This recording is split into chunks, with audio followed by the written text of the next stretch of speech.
NDA की जो सरकार बन रही है तो चल भी पाएगी या नहीं, बात करेंगे। क्या नाम है आपका? मेरा नाम मदन सिंह है, गांव मीरकपुर है। तो क्या कहेंगे, अभी 8 तारीख को प्रधानमंत्री नरेंद्र मोदी शपथ लेने वाले हैं, तो सरकार सही से चल भी पाएगी या नहीं? पक्का पूरे 5 साल करेगी, पूरे 5 साल कवर होंगे, बिल्कुल भी बीच में कोई हस्तक्षेप नहीं होगा। बहुत अच्छे से जो सरकार रन होगी। अभी 2 दिन है कि सरकार भाजपा की बनेगी या कांग्रेस की, क्योंकि अभी नीतीश कुमार और चंद्र नायडू के हाथ में है सब भागदौड़। नहीं, चंद्रबाबू नायडू ने भी जो है बिना किसी शर्त के वहां पे समर्थन किया है, और नीतीश जी ने भी बिना समर्थन, बिना किसी कोई कंडीशन के, बिना शर्तों के उन्होंने भी समर्थन किया हुआ है। 400 पार का जो नारा दे रखा था भाजपा ने और उनके समर्थकों ने, तो कहीं ना कहीं कुछ कमियां रही है, इसीलिए जो है 400 पार नहीं हो पाए। क्या कमी रही है आखिर? जो बेरोजगारी, जो युवा लोग जो बेरोजगारी से त्रस्त है, और महंगाई का तो कुछ फर्क पड़ा ही होगा। बेरोजगारी भी, आज का युवा बेरोजगार है तो उस बात का फर्क तो पड़ेगा। लेकिन कहीं ना कहीं जो कार्यकर्ता है उनकी कार्यशैली अच्छी नहीं रही है, इसीलिए जो है जो उनका टारगेट था 400 पार का, उसको वो अचीव नहीं कर पाए। ये भी नारा चल रहा था कि जो राम को लाए हैं हम उनको लाएंगे, और अयोध्या में ही हार गए हैं ये लोग। देखिए, राम तो सबको लाए हैं, ऐसा कौन है जिसको राम नहीं लाए हैं? बिना राम के कौन आया धरती पर? सब राम के साथ ही आए हैं, उन्हीं के आशीर्वाद से यहाँ पर आए हैं। और रही बात अयोध्या में हारने की, कहीं ना कहीं उनके संगठन में कुछ तो कमियां रही होंगी। उसका कारण ये भी रहा, उन्हें जो वहाँ का सांसद है वो पिछले 15 साल से जो करता रहा, उसके विपक्ष में वहाँ की जनता उसके खिलाफ रही। तो मैंने कहा नहीं रहा। अभी आप जिस एग्जिट पोल जिस दिन था उस दिन आप 400 पार बड़े दावे के साथ कह रहे थे, और आज क्या कहोगे आप? उसकी भाई बगी ये गलती रही जो उन्होंने कैंडिडेट उतारे गए ना, कुछ जाति समीकरण रहा।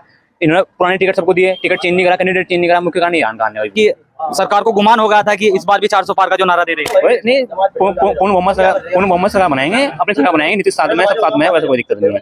पूरा भरोसा है नीतीश कुमार पर? पूरा। चंद्रबाबू नायडू इधर अगर ये कांग्रेस में चले गए, पप्पू साथ नहीं जाएंगे, वो बिना शर्त के आ रखे हैं इसमें, बिना शर्त के साथ रहेंगे। और जो मेन कारण जो आप बता रहे हो ना, पहले भी पलटी मारी है। आप पलटी की बात कर रहे हो ना, अयोध्या में 5 लाख वोट ले गया उनका कैंडिडेट। सिर्फ फर्क क्या रहा है उनका, वहाँ पे उसके कैंडिडेट के खिलाफ वही जनता थी, क्योंकि पिछले 2014 से वही सांसद मौजूदा सांसद रहा है, इसके खिलाफ रही वही जनता। ये है। तो लग रहा है सरकार चल जाएगी, 5 साल पूरे झेल लेगी, 5 साल पूरा अपना कार्यकाल पूरा करेगी। इधर लग रहा है सरकार 5 साल पूरा कार्यकाल। हाँ, सरकार अपना जो है कार्यकाल बहुत अच्छे से रन करेगी, 5 साल पूरे करेगी। इधर इंडिया गठबंधन भी लगातार मीटिंग पे मीटिंग कर रहा है। इंडिया गठबंधन, उससे कोई फर्क नहीं पड़ता, इंडिया गठबंधन कुछ भी करता रहे, लेकिन जो है जो एनडीए है वह अपने पूरे 5 साल बहुत अच्छे से रन करेगा। जिस कॉन्फिडेंस के साथ में भाजपा कह रही थी इस बार 400 पार, और कहीं ना कहीं क्या कमियां रही होगी जो इस बार, क्या जनता ने जवाब दिया है?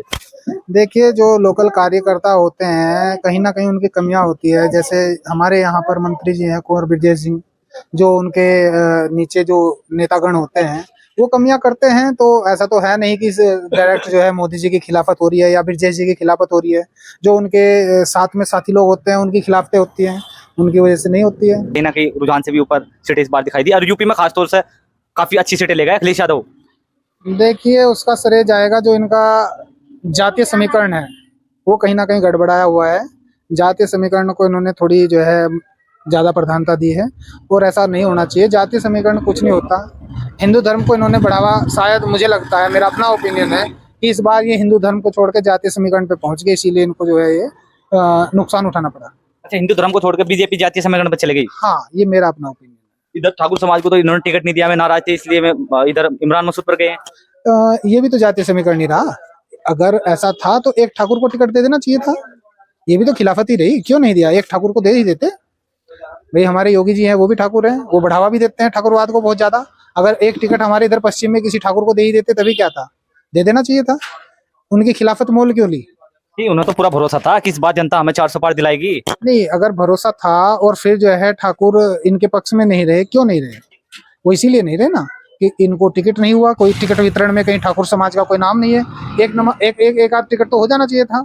40 साल बाद यहाँ पर कांग्रेस ने अपनी जीत हासिल की है। इमरान मसूद, देखिए, कहीं ना कहीं उनका हार्डवर्क रहा होगा, कहीं ना कहीं जो हमारे राघव लखनपाल जी हैं उनका विरोध रहा होगा। सभी चीजें मैटर करती हैं, तभी जाके कोई निर्णय निकलते हैं। ऐसा तो है नहीं कि हाँ भाई राघव जी जो है अचानक ही हार गए या इमरान अचानक ही जीत गया। कहीं ना कहीं इमरान की जो मेहनत होगी, पिछले 17 साल की उनकी मेहनत थी, वो कहीं जनता से जुड़े हुए होंगे। कांग्रेस को फायदा है बसपा का या फिर भाजपा को? क्योंकि बसपा खुद काफी नुकसान में है, कोई भी सीट नहीं ले पाई। देखिए, बसपा का किसी को फायदा नहीं, बसपा का तो खुद को ही नुकसान है। खुद बसपा को बहुत मोटा नुकसान है। लोग कह रहे हैं कि भाजपा की भी टीम बता रहे थे बसपा, और पूरा सीधा सीधा कह रहे थे कि कहीं ना कहीं और काटने का काम कर रही है। देखिए, ये तो मनगढ़ंत कहानियां हैं, ऐसे थोड़ी ना होता है कि मतलब वो इतनी बड़ी पार्टी है, राष्ट्रीय पार्टी है बसपा, ऐसे थोड़ी ना होगा कि हाँ वो दूसरों के पद चिन्हों पे चलेगी या दूसरे के कहने से चलेगी, ऐसा नहीं होता। ये सीधे सीधे आरोप है और मैं तो इन आरोपों का खंडन करता हूँ और ऐसा नहीं है। तो लग रहा है जैसे सीटें कम आई है, जो अनुमान था जो अनुमान था भाजपा का वो नहीं हो पाया, जो रुझान थे वे नहीं निकल पाए। तो कहीं ना कहीं जो भाजपा है इस बार सही से काम करेगी, बेरोजगारी महंगाई के जो मुद्दे हैं लोगों के उन पर काम करेगी। बिल्कुल, भाजपा पहले से भी कार्यरत है और अगर कोई उनसे कोई इशू छूटे हुए हैं तो अपने उन इशू पे इस बार काम करेंगे वो। लोग कहते हैं ना कि धर्म की राजनीति करती है, तो उसको लेकर के कहीं ना कहीं आलोचना भी करते रहते हैं। नहीं, वो तो आलोचना, कुछ लोग होते हैं जिनको कोई मुद्दा नहीं मिलता है तो वो अपने मुद्दे से भटककर धर्म के मुद्दे को पकड़ लेते हैं। वो कुछ जो घटिया लोग हैं उनकी सोच होती है, ये कुछ नहीं होता। क्या नाम है आपका? मेरा नाम मदन सिंह है, गांव मीरकपुर है, देवबंद के पास ही हमारा गांव है और हिंदुत्व का प्रचंड गांव है। आपकी पूरी एशिया बुक ऑफ रिकॉर्ड में नाम है, सबसे पवित्र गांव है मीरकपुर। मीरकपुर हाँ, काफी प्रसिद्ध है ये गाँव। जी जी जी। किस चीज के लिए प्रसिद्ध है? वो कहते हैं कि वहाँ पर गुरुजी जो लहसुन और प्याज वगैरह आज भी नहीं खाई जाती इस गाँव में। हाँ हाँ, पिछले 500 साढ़े 500 सालों से हमारे यहाँ किसी भी प्रकार का नशा, चाहे वो गुटखा, पान, तम्बाकू, बीड़ी, सिगरेट, दारू कुछ भी हो, और या फिर लहसुन, प्याज, पत्ता गोभी, लाल मूली, सलजम, ये कुछ नहीं खाया जाता। सभी समाज के लोग ये सब त्याग कर जी रहे थे। जी, पूरा गांव बिल्कुल एक धागे से बंधा हुआ है और पूरा गांव एक ही हमारे जो बाबा जी थे, बाबा मोलड़, सब उन्हीं की संतान है। पूरा गांव एक ही परिवार है। काफी आश्चर्यजनक बात है ये। हाँ हाँ, सब बहुत अच्छे से मिलकर प्रेम से रहते हैं। पूरा बड़ा गांव है, 10,000 की आबादी है, छोटे बड़े 10,000 लोग हैं गांव में और सब बहुत प्रेम से रहते हैं। धन्यवाद आपका बहुत बहुत।